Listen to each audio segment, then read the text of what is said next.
J'apprends avec Maîtresse Amaïette. Et coucou, je suis ravie de te retrouver.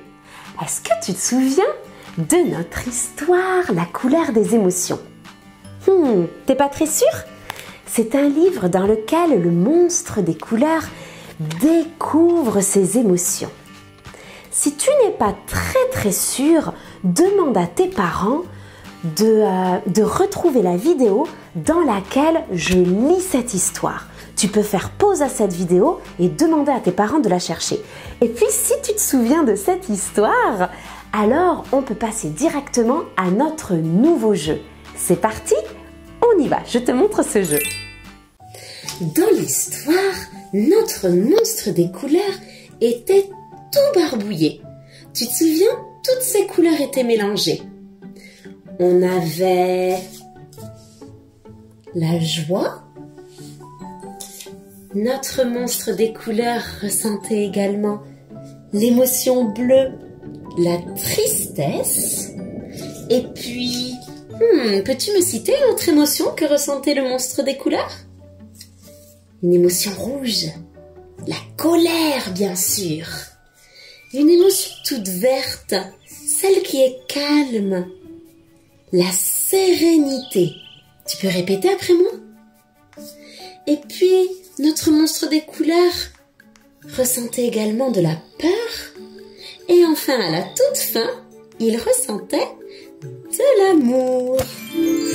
Alors, dans le petit jeu d'aujourd'hui, je vais mettre les émotions d'abord toutes en ligne.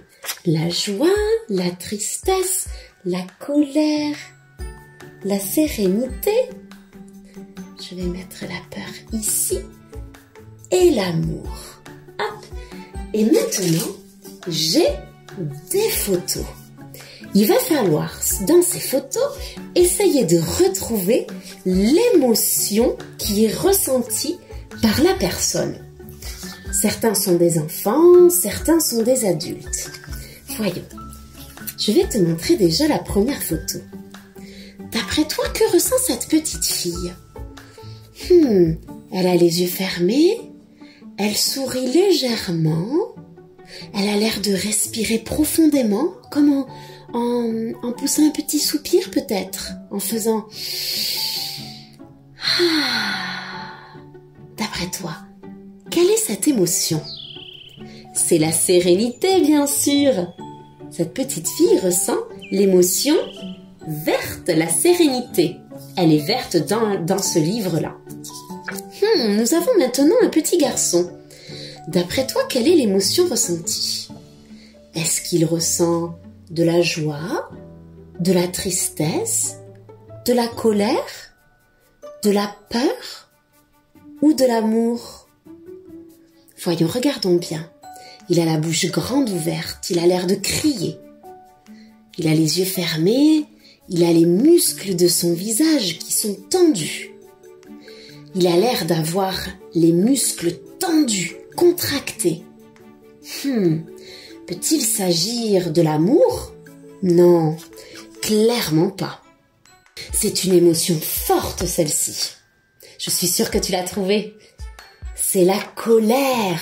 Ce petit garçon ressent de la colère.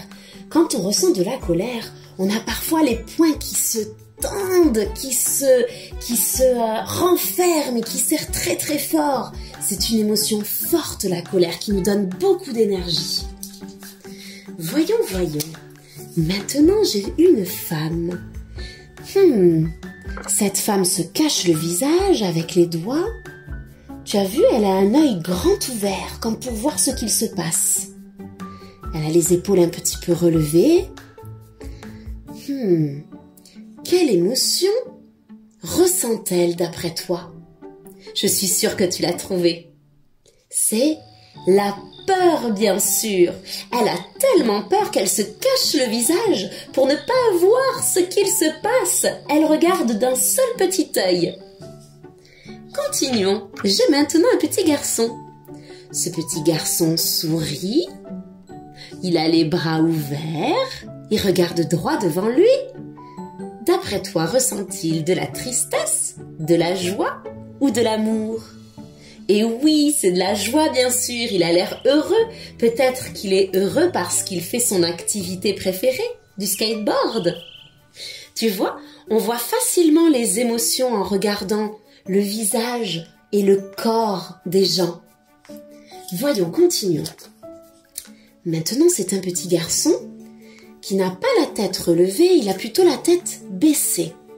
Les yeux qui regardent vers le bas et la tête un peu lourde, tenue par les mains. Il a les épaules un petit peu baissées. D'après toi, ressent-il de l'amour ou de la tristesse? Ouais, il ressent plutôt de la tristesse. Peut-être qu'il s'est disputé avec un ami? Peut-être que quelqu'un lui manque? Et voyons notre dernière émotion. C'est un homme. Voyons. Il a les yeux fermés, il a un sourire et il se touche le cœur. Il a l'air plutôt bien. Ça a l'air d'être une émotion agréable à ressentir, ça. D'après toi, de quoi s'agit-il? C'est de l'amour, bien sûr. Sais-tu qu'on peut ressentir de l'amour pour beaucoup de choses, beaucoup de personnes, beaucoup d'êtres vivants? On peut ressentir de l'amour pour un amoureux, une amoureuse, mais aussi pour son papa, sa maman, son frère ou sa sœur. On peut ressentir de l'amour pour un animal aussi, pour son chien, pour son chat, pour des oiseaux. On peut ressentir de l'amour pour différentes choses que l'on aime regarder et écouter. Bravo pour cette petite activité. Tu t'es encore débrouillé comme un champion ou comme une championne. Est-ce que tu aurais envie encore de faire un dernier jeu sur la couleur des émotions? Oui, mais dis donc, tu aimes vraiment cette histoire. D'accord, je vais nous préparer un dernier petit jeu. On se retrouve dans une nouvelle vidéo. À très vite! Connais-tu tes émotions? Et sais-tu pourquoi on ressent des émotions? Non? Alors viens découvrir tout ça. Je t'invite dans mon monde fantastique à la découverte de 14 lutins des émotions. Et tu vas voir, dans ce monde fabuleux, on y fait même de la magie. Retrouve-moi sur aide-moi-à-grandir.tv avec tes parents pour découvrir tous les détails de ce programme.